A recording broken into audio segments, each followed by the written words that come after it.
Hello everyone, it's Mike from Chess Lifestyle, and today we will train almost 55 minutes of chess. Unfortunately, I do have a chess lesson in around 55 minutes, so I will probably have to leave just on time. But yeah, good to see you here, Mark, in the chat. Let's go, waiting for the Gurganitsa course. Hell yeah. I'm glad to see some hype for the course.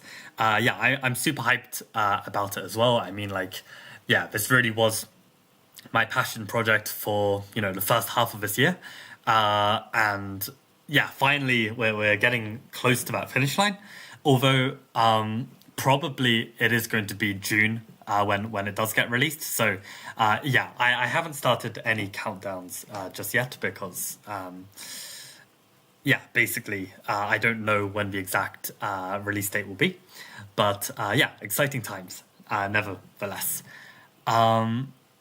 And actually, I think today I woke up pretty energetic, hence for the spontaneous upload. So lucky you guys, you get to see 2 videos today, not just one.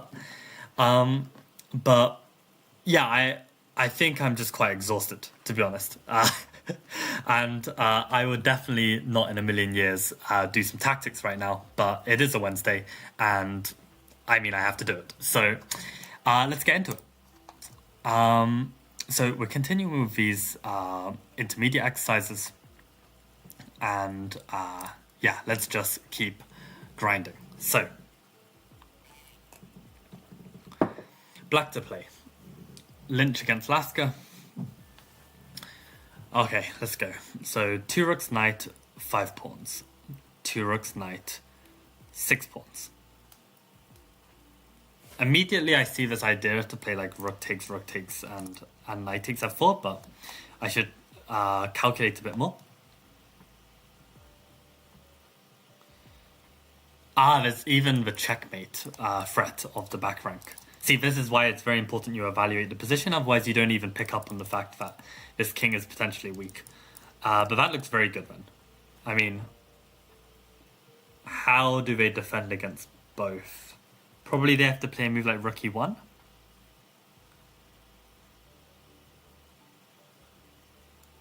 And if we take, then we get this endgame. I'm in check as well.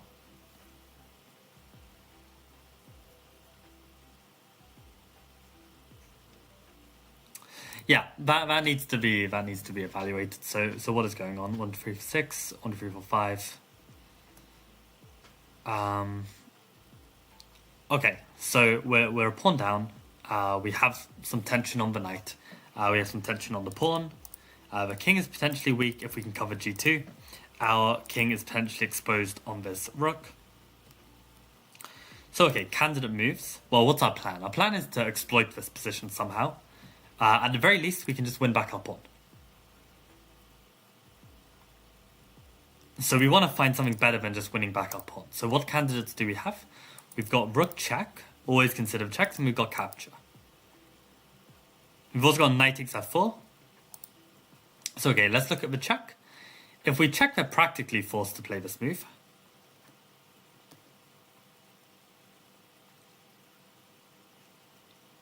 And then what? I don't really see a good follow-up. Knight f4 just loses the knight.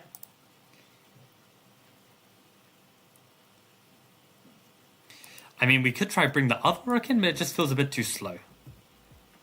Like, they could play like king f3 or something. This is probably enough to be okay.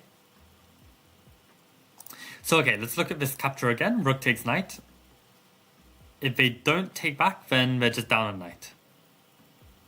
Okay, so if they take back... maybe now we give the check. Now we give the takes.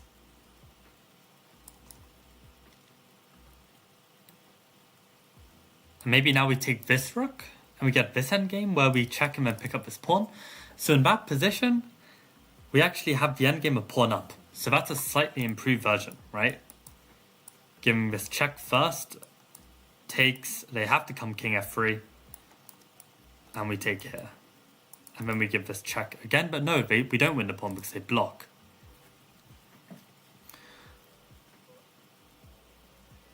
What on earth happens there if we exchange into that pawn endgame? I don't really want to know.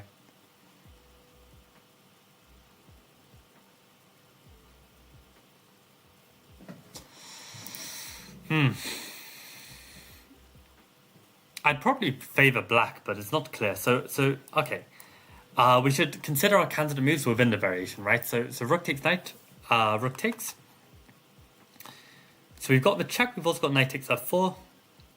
If knight takes f4, their rook is attacked. They either have to play rook e1 or rook d2 so that they can meet this with this. So rook e2, knight f4. If rook e1 and take on d5, pawn takes d5, king d7. And it's white's turn to move there.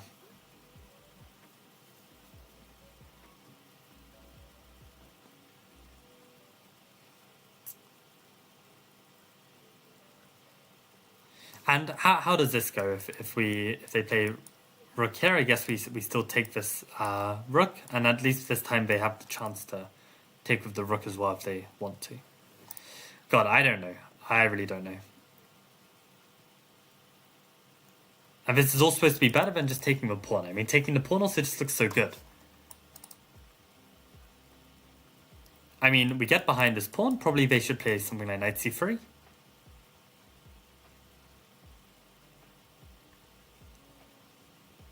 But then we can give a check. If the king moves to g2, we've got knight f4. Then we're doing very well. Is this just the red herring and the answer is just to take the pawn? I don't see how this works. Rook takes. Rook check. King here. Knight f4, king f3.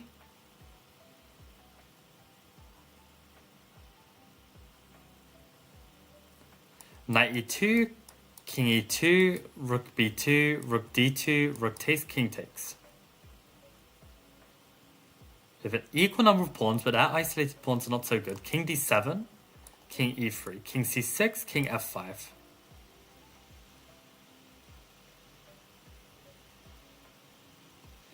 King b6, king here.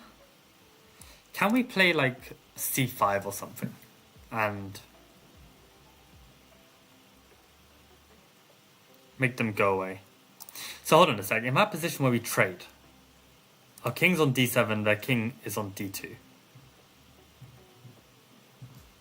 We go king c6 and I've already forgotten how we get there. This, take. Check, block, take. King d7, king here, if king here. Maybe here, then they can push, and then they can actually hide on a4. We can play c5, and do they get zugzwanged? So difficult. I feel like the pawn endgame is winning. But I really don't want to go into it. I could just take on a2. Take on a2? What if they push like a5? And it looks... I feel like I could grind that out. I really feel like taking on a2 makes so much sense. It's just such a stupid problem. I mean, I'm even threatening to bring the rook in.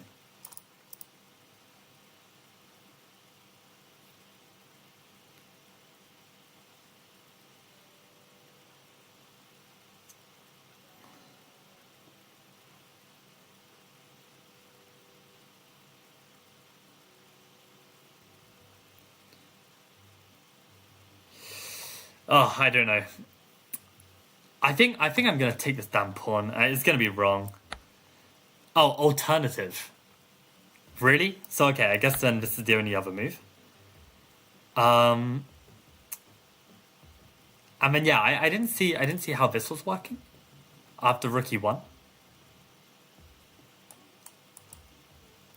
King here. Did I mix up two different lines when I was calculating just now?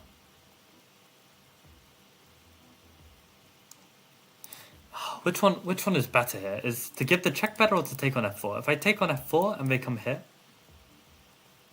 then I take and then I go king d7. And honestly, that feels complicated. Like, they could play rook e3 and try and put the rook on a3, and I feel like I could even lose this. Whereas if I give the check, give the fork, give the capture, and get into this endgame, this was the endgame where I said I feel like I've got winning. I've got the better side of whatever this is. I think let's give the check. And then taking this rook, I mean, taking this feels just completely wrong. Because after king d7, again, you can go rook e3, and you can always go this rook a3 and push this pawn. So I think we have to take. Yeah. And they just leave it there. What a joke. King e2. Ah, rook b4. So rook b2 check was the move in the book. But allows white to get active, so not playing rook d2. Okay, let's follow what chat is saying. Yeah, Plan says maybe taking on a2 is better than the knight. And follow up with rook takes e2. Yeah, so the line you saw was rook a2, knight c3, rook a1, rook d1, knight d1, rook b8, interesting. Rook e8, okay, that must be a typo. And then knight takes f4. Yeah, the fact that the knight moves is always knight takes f4. Yeah, welcome Plauron and welcome Tricky to the stream. Tricky says, I blundered an over-the-board game in 2 moves, I'm so sad. Yeah, that's brutal, and that's why I guess you need to solve more tactics. I learned the hard way as well. I mean, like when you say you blundered in 2 moves, was the move a check? Was the move a capture? Were these forcing moves that tactical hard work could solve? What if you swap the move order up, like rook takes e2 first? Yeah, rook takes e2 is what we looked at, though, I think. But yeah, I'm very curious what happens in this pawn endgame. If rook d2. Okay, this is a slight advantage, but it's not clear at all. King d7, king c3. If king c6, it's not king g5. King g5, g5 is such a cool move. I love these kind of moves. King b6. And if they get in their f4, yeah, I was always thinking f6 to control this break. Yeah, I'm surprised this is not winning. I don't know. And then h4, I guess, yeah. Oh, that's very annoying.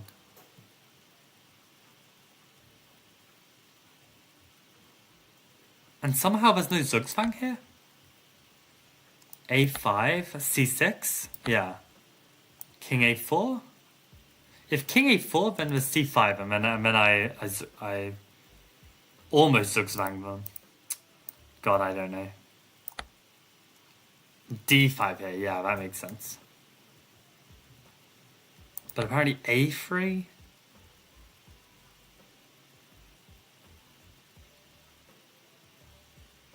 Yeah, and it's just not a good way. Ah, but I can triangulate here. King a7. Ah, but then so can white. Right, these are the corresponding squares, so if I come here, they come here. Yeah, maybe this is just a draw. But then there's d5 again. Yeah, I mean, they're so tricky, these damn pawn endgames. But at least black is the one pressing, which is what I understood. What I missed was, here is rook b4. Yeah, I missed this move. King f3 and I take on a4. Okay, and black wins. So let me compare, like, rook takes a2 versus rook takes e2. Oh, wow, rook takes a2 is actually a lot worse. Rook b5, that's a ballsy move to pull off. f5 as well.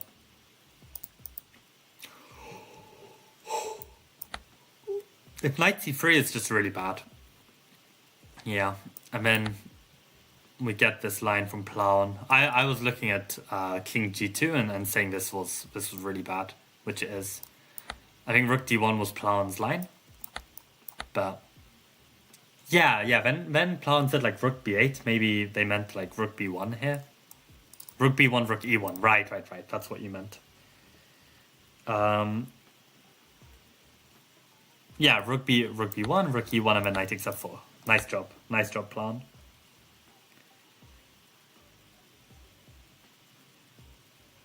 And then follow up with rook a1 next. Yeah, looks. I mean, this is already enough, I think, to play this line. But I guess what we both missed was that on rook a2, you've got like rook b5. And also f5 is apparently strong. And I think this is actually why, like, playing forcing moves that you can calculate can sometimes be better than playing a move that, feels right and you've calculated some line that works, because there's no guarantee you get that line that you calculate. And I find when you play stronger players, like IMs and above, they seem to see stuff that you don't. And it's then like a case of like, can you trust your analysis that you really have found your opponent's best line? Or do you play into something forcing where, you can be more sure that this is all they have? So this rook takes e2 is kind of like that more secure variation in that sense. So yeah, interesting. Okay, let's move to the next one. It wasn't a tactic, it was like 2 moves in the opening. Aha.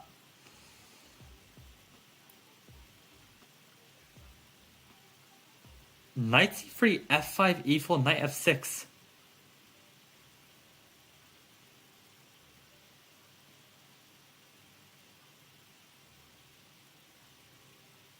Wait, you're saying from the opening, so like...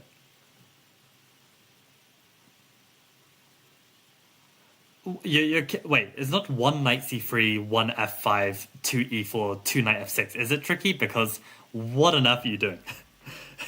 Like... I've got no words. Yeah, rook b5 is crazy.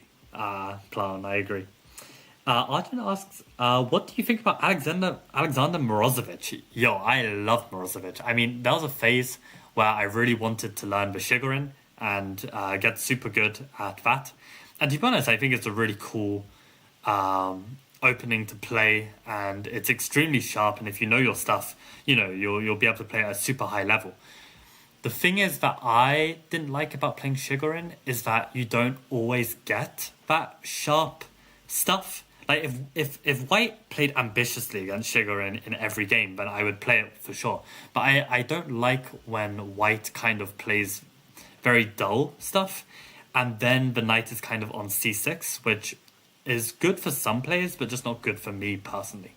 So I think it was just like, unfortunately, a bad fit in that sense, because I've never really played like e4, e5 as black.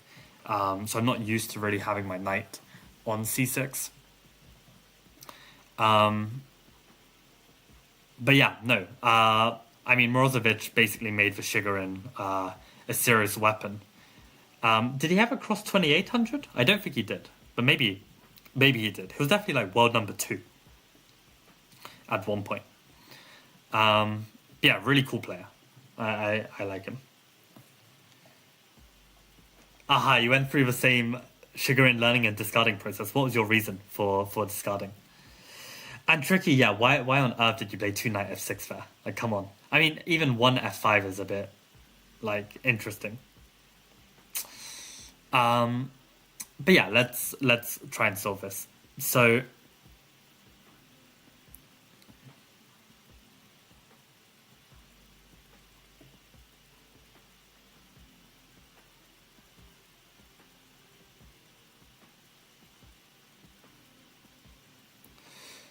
Okay, so queen, rook, knight, bishop, bishop. So you got bishop pair against our knight pair.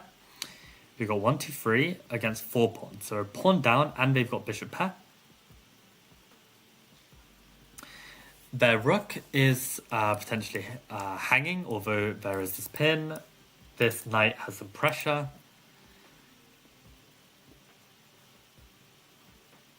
Somehow it almost feels like black's up in points, but it's really not the case. Everything is actually protected except for this guy. which kind of is as well, but not really.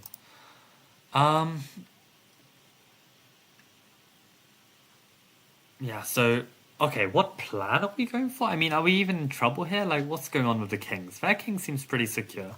Maybe there's some X-ray pressure like this. There's X-ray pressure here as well. Knight on f8, there's no mate. But, to be honest, this looks quite checkmating to me. So maybe, yeah, there is some danger we need to sort out. I mean, maybe, like, the most ambitious plan here would be to try and win this rook. Like, if we could somehow avoid this guy.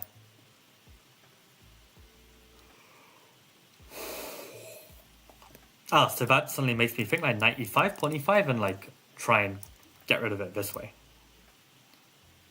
So with knight e5, obviously they've got a lot of different in-between moves that we need to consider, but knight e5, let's imagine if pawn e5. I mean, they might also have a check that's strong. Yeah, but there's no like rook h8, king h8, queen h5, because we can just go back and there's no checkmate because of the knight. But knight e5, if pawn e5, then d4 is the idea. We hit the bishop. Okay, bishop g5 needs to be considered, but if the bishop were to just go back somewhere passive, then we go bishop takes g2 and take on h6 and we're much better. So knight e5, pawn e5 here. What if they throw in this move right now? Then we can go bishop takes g2 and then take on g5. So this is with check even, so this is completely winning. So knight e5, let's say they go bishop g5.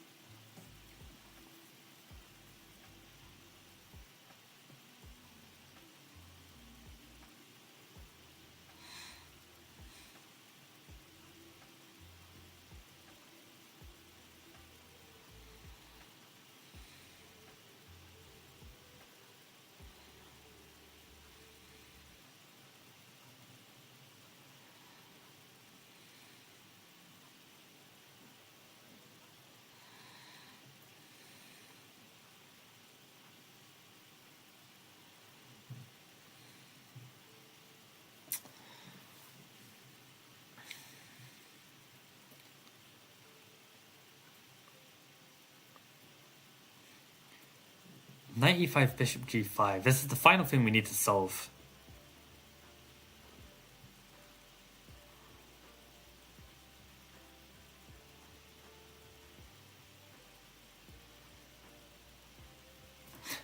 I was just noticing, like, maybe this is a candidate move as well, to try and distract the rook, but the problem is the bishop can take, so probably not that. Knight e5, bishop g5. What do we have here?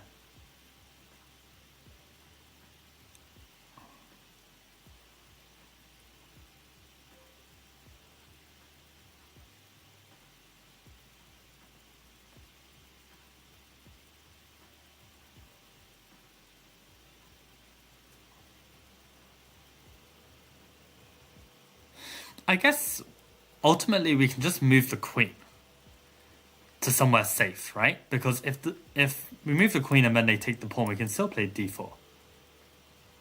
I don't see why any of it should be any different.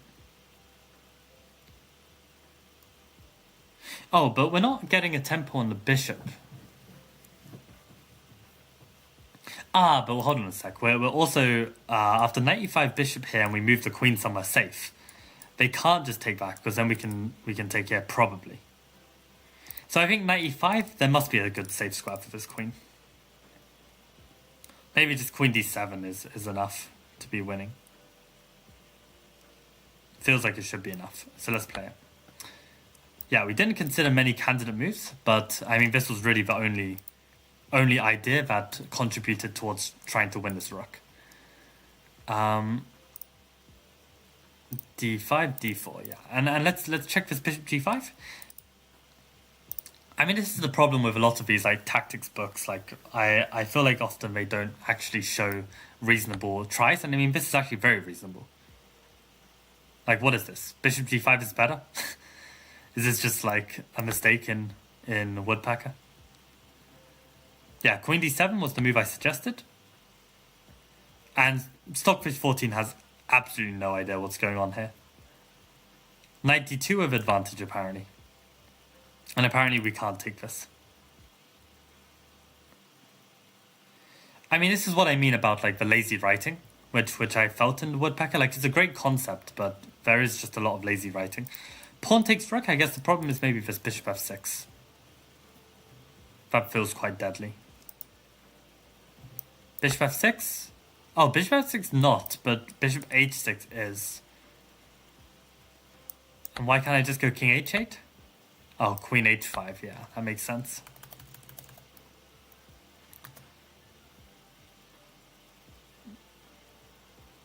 Yeah, knight d2 is not on my radar at all. I have no idea what that's about.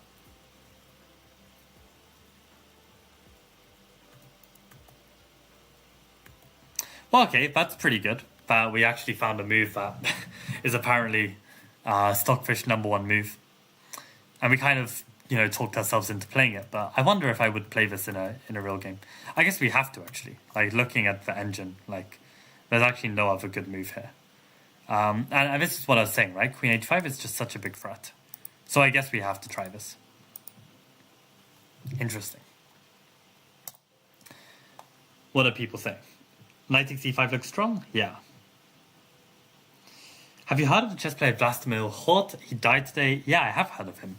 I actually have a friend from my university called Max Hort.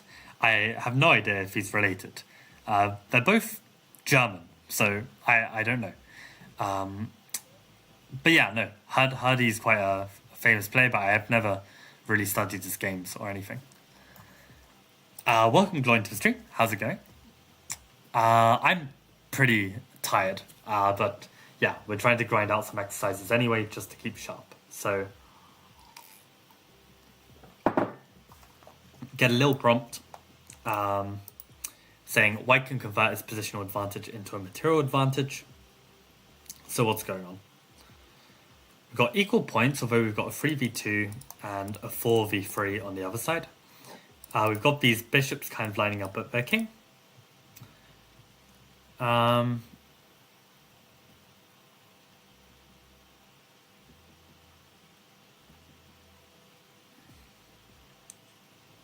Somehow I feel like there's something here. The bishop's loose as well.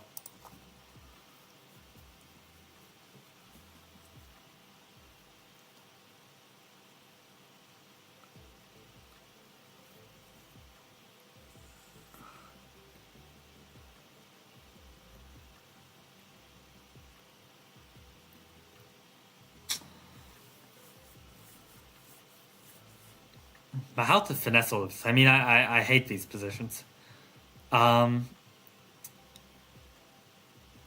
So I guess the plan is to try and win some material. So what candidate moves are there? Bishop c5 just jumped out at me as an idea with this kind of stuff. But, okay, of course bishop h7 needs to be considered. Bishop c5 needs to be considered. Queen h5, I guess.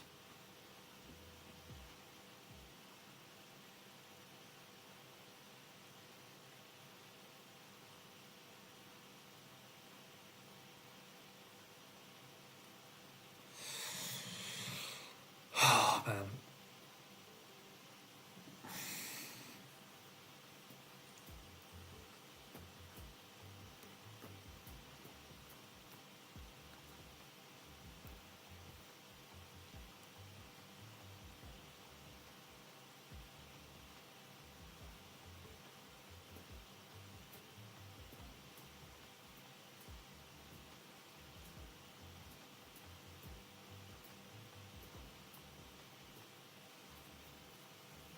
Okay, so what's the goal?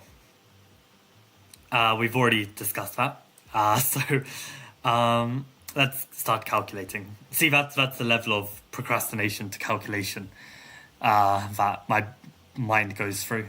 Like, I am bad against doing it. So okay, bishop h7, king h7. Queen d3.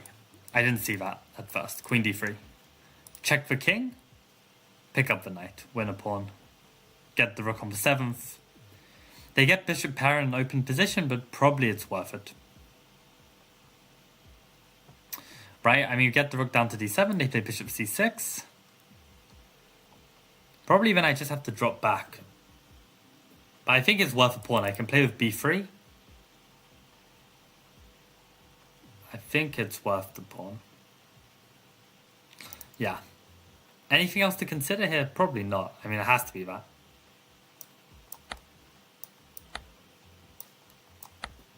Okay, and let's see, do they say anything about this? No, they just leave it there. So let's actually check this with an engine. Okay, so bishop h7, queen d3, queen d7. If they trade, bishop c6, wow, rook c7 is possible, see? So rook d2 is actually not so clear. Yeah, because I was thinking like they can get in this a5, a4 quickly, like we can't secure with b3 so easily, but I mean this felt extremely risky. You can trade off the rook. I guess the bishop's being attacked. And you can't move this one because this hangs. So rook c8, I see. And then, okay, actually, it's not risky at all. Somehow I just didn't fancy my rook getting trapped, but it's just not concrete enough. I need to spot that the bishop is hanging. That's annoying. That's annoying. I should see that far. But okay, good to still see. I mean, just seeing it is useful.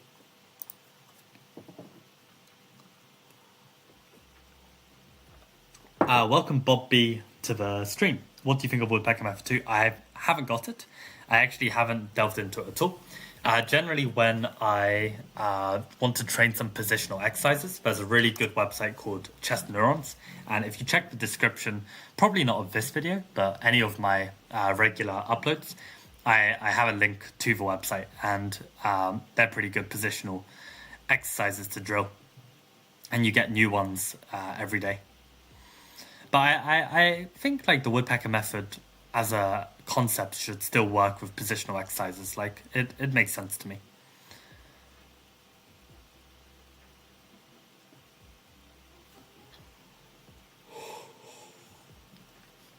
White is much better here and can tactically increase his advantage. Okay. So white to play and beat Lasker.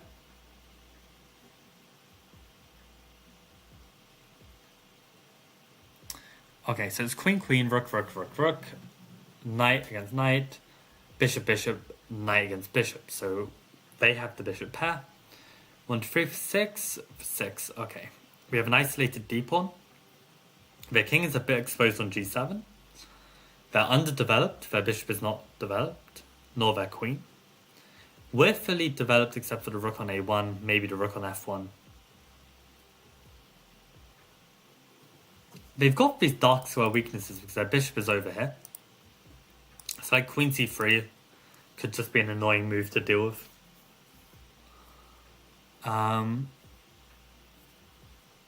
So yeah.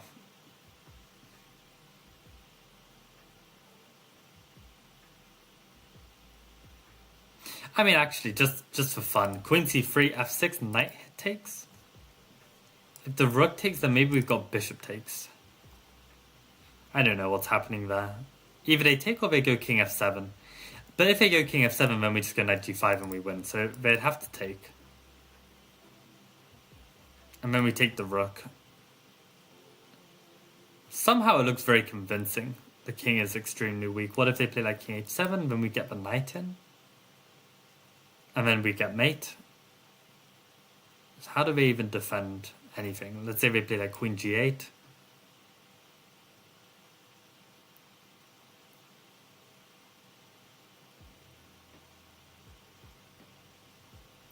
Maybe like knight g5. I don't know. It looks promising. Queen c3, f6, knight takes f6.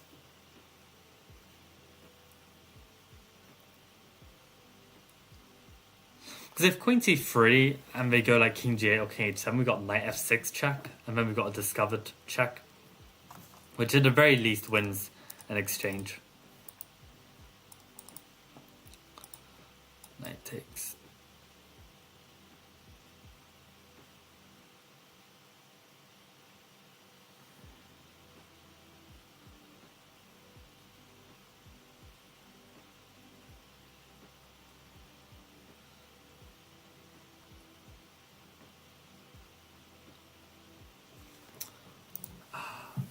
Queen. Okay, see, this is the problem. I'm tunnel visioning something. I haven't even looked if there's anything better here. Like maybe this is just winning on the spot, right? So, just okay. So queen c3 is a candidate. What other checks do we have? We've got bishop h6 as a candidate. We've also got bishop d4 check as a candidate. Knight f6 immediately as a candidate. I mean, now I want to look at this. I mean, if they take, then probably they're lost after queen c3. Yeah, so knight f6, they can't take it. And if they can't take it, are we actually threatening anything here? Or do they just like take on e3 or something? I don't really know.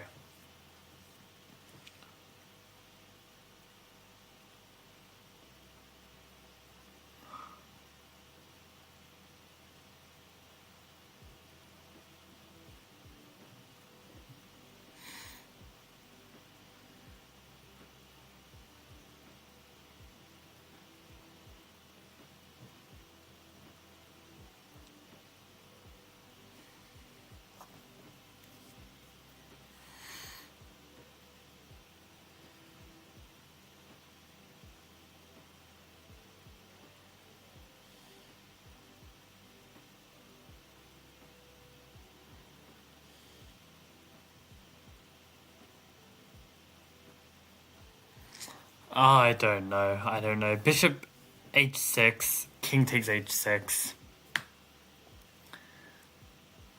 g5 check, king g7, queen c3 check, f6.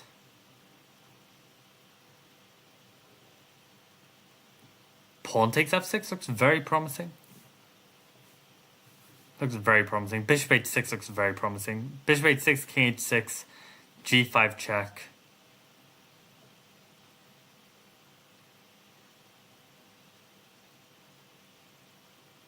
King g7. Bishop h6, pawn king h6, pawn g5, king h7, knight f6 check, king g7. Probably queen c3 is like devastating. Bishop h6, king h6, g5 check, king g7 immediately.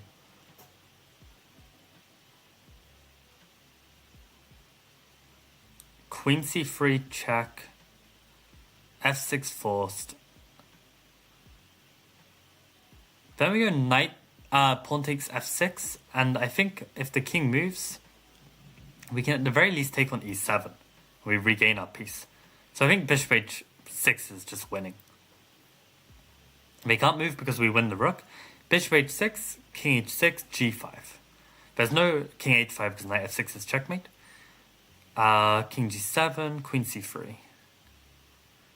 Pawn f6, pawn takes f6. If rook takes f6, queen takes f6, and this is just winning.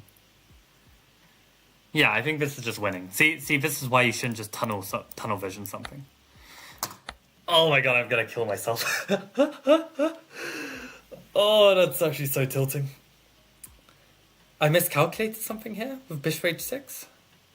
Bishop h6, king h6, g5, king g7, queen c3. What the hell am I missing? Genuinely, I don't see what I'm missing there. f6, just pawn takes f6. Even if the king moves somewhere like g8, and I take on e7, I mean, I'm even hitting the queen. Like, how is bishop h6 not winning? Oh, I hate this. Let's have a look.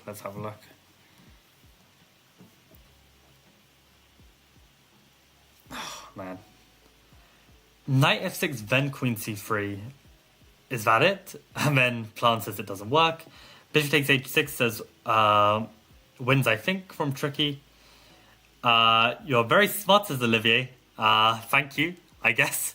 What app is that? This is Chessable, and this is the Woodpecker method. So basically, I am trying to... Did I also say Olivia? Oliver? No, I did say Olivier. I did say Olivier. Anyway, welcome Olivier to the stream. But no, Bishop h6 is just wrong, unfortunately. Wow. I'm literally worse here. This is... I think it's so annoying. These... How is this equal? Did I not win a pawn out of all of this? And it's just an equal position. That's wild to me. Like, when I see it on the board like this, I can completely believe that I don't have something here.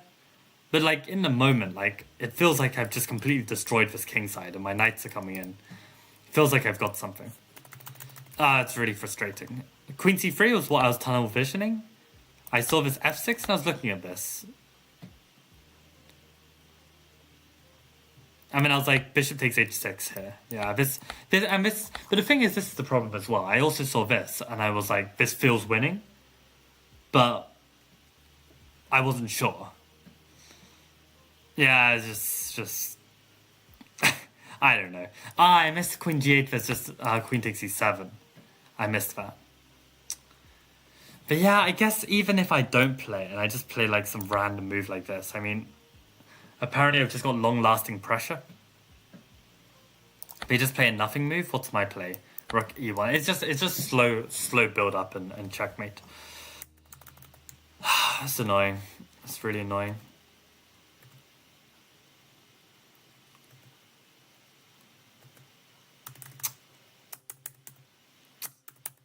I think I definitely get a bit of bias for the line that I most recently looked into. I think, like, you know, I was pretty happy with queen c3, then I realized I was tunnel visioning, then I considered my other options, I looked into this bishop h6, and it seemed to really resonate with me, and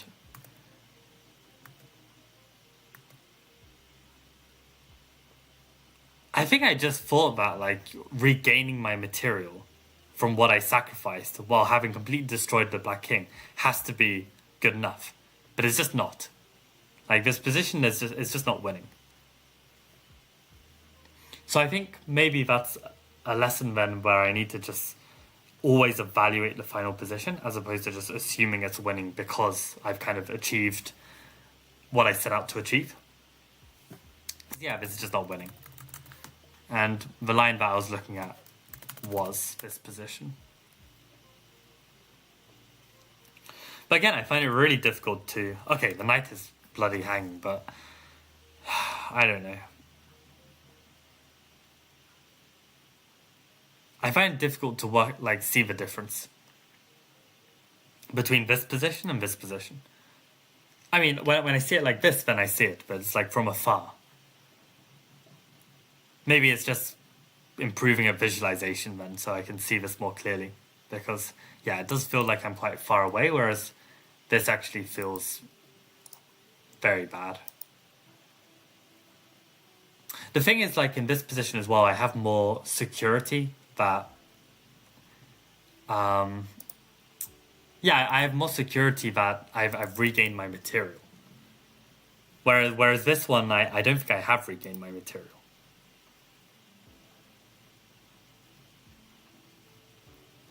Yeah, I mean, I don't like these kind of attacks, which is why I don't play them. But I think it's still good to still good to like train this calculation, because if I can improve on this here, then I mean these kind of oversights are like the main way I'm losing my chess games right now. Like, I generally am playing at quite a high level, so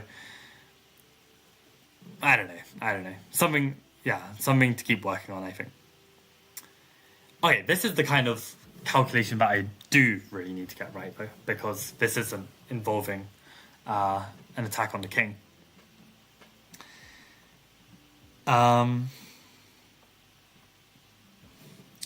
What are people saying?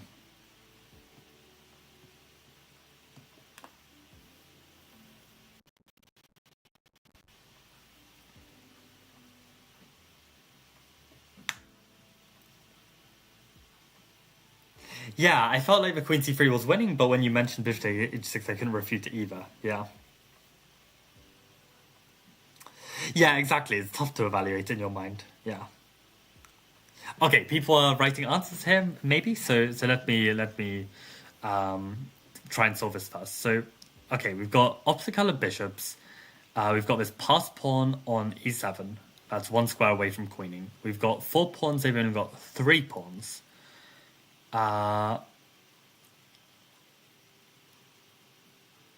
Okay. So obviously, if we can find a way to promote, this would be ideal.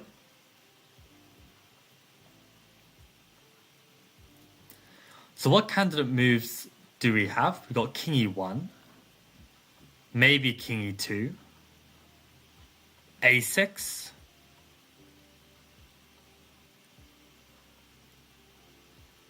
maybe some bishop move along the a3, f8 diagonal, possibly king e3. So okay, a bunch of candidate moves. Let's look at king e1 first. So king e1, we're threatening to promote, which forces bishop c6.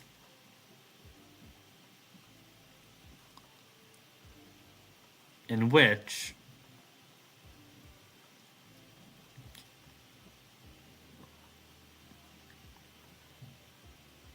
yeah, I don't see a good follow-up there.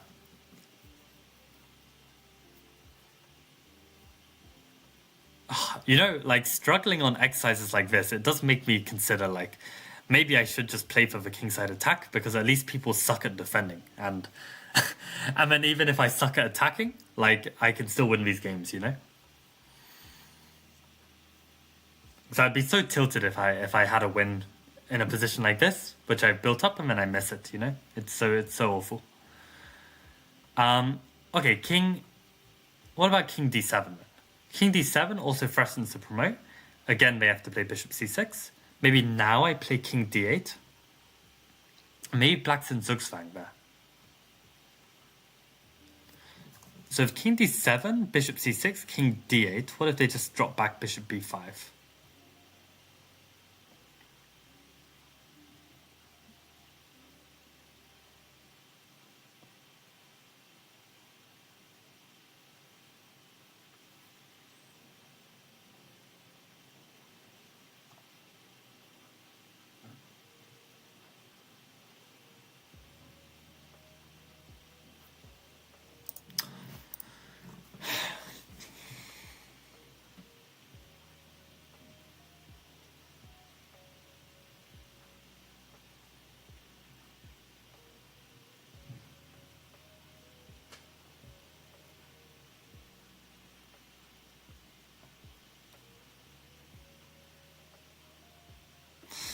What about a6 immediately, and if pawn takes now king d7?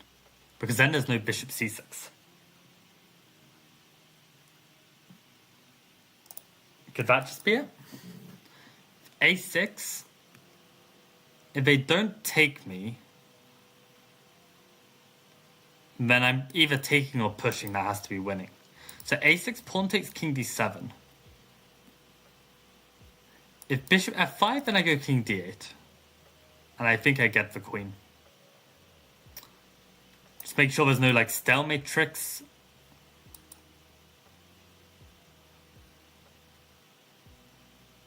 Like, check, king here. But that should be winning. Just king here. King here, and then we promote. Okay, that looks pretty good. But yeah, it took me a really long time to find this. Yeah, which is concerning. But okay, I mean, we got there in the end, and you know, you'd hope with classical time controls, you're super focused ideally, and you should find this. But yeah, good training, good workout. Peter a6 king d7, good stuff. Sorry, we'll wait a bit before writing an answer. Luckily I didn't see your message. I think I was looking at Olivier writing 95, even though I don't know how 95 applies to this position, must have been a previous position. So yeah, frankly, I didn't see your answer anyway. Welcome, Learn Chess with Pranay. Unfortunately, we're approaching the end of the stream, but maybe we can squeeze in one final one. So let's squeeze in one final exercise. Okay. But yeah, what do you think about that logic, Peter, actually? Like, playing for a kingside attack, not because you're good at it, but because players suck at defending. Whereas to be, consistent at a positional type of game and, always spot that, concluding tactic like the one we just saw here. Like, this is also quite difficult to pull off consistently. So what would you think about that? Is there some practicality of attacking the king? But okay. White to play and beat Emmanuel Lasker. 7 against 7. Bishops of opposite colour. Side that's attacking should be at an advantage. Got all kinds of pressures on f7, on c7. Queen can come in. Maybe e6 push. Underdeveloped in the centre. Our king is potentially exposed. Bishop on the line of our king. So, okay, we want to make a combination work here.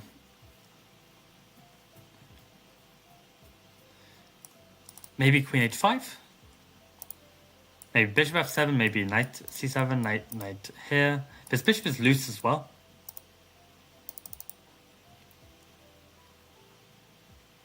Looking at b4 as well, it's just a threat. Oh, what about e6? If pawn takes, then queen h5. And this is why you must always evaluate the position, right? If I didn't understand that this bishop was loose, then I would never consider this. So e6.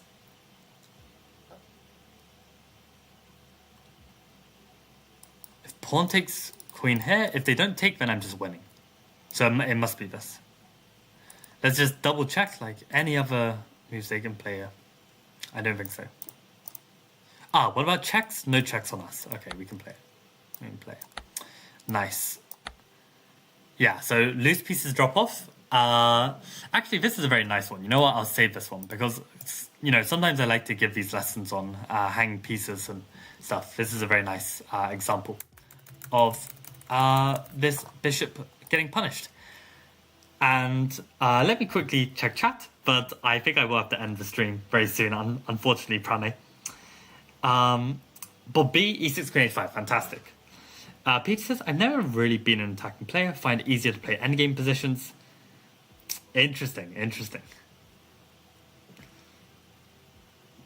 So endgame is the forte for you. Do you have like a specialty within the endgame? If you can be even more specific, if you're willing to share that? I don't know, maybe you want to keep these a secret. I'm just curious. Plant says, yeah, I also prefer that, but I suck at quick attack. Rather I play slow and build-up attack. Interesting. I'm very good at the build-up, but very bad at the execution. That was my problem with attacking chess. The hardest part of an attack is to start it right. That's crazy. For me, it was always the execution. I'd get these like plus 5 positions, just completely winning positions against strong players and just bottle it. And just choke, missing the final combination. I think my tactics were in general a lot worse back then, which, was a shame because I had such strong kind of attacking understanding and flow and handling of the initiative. Like, I really had this good, but I just couldn't see a damn combination at the end of the line for the life of me. So, yeah, if only I had put that work in or realised that I had that as a problem and as a weakness. But I feel like that ship has sailed in some way as well. Like, it's been so long since I've been like playing on this attack with the initiative style of chess. It's just, I don't know if I can even bring it back without a lot of hard work, which I'm not sure if I'm willing to put in. I think if you're good at calculating endgames are good, and attacks feel more intuitive as you can't calculate everything. I see, yeah. And I think for me, I'm not good enough at calculation, and my attacking intuition is fine, but then not enough to actually win me those games. So I think I just play some weird chess that is very unique and then gives me that kind of advantage. That I'm on my own turf kind of thing in like the positions that I reach. Yeah, Pranay. Wait, e6, fe6, bishop e6, knight c7 fork. Oh.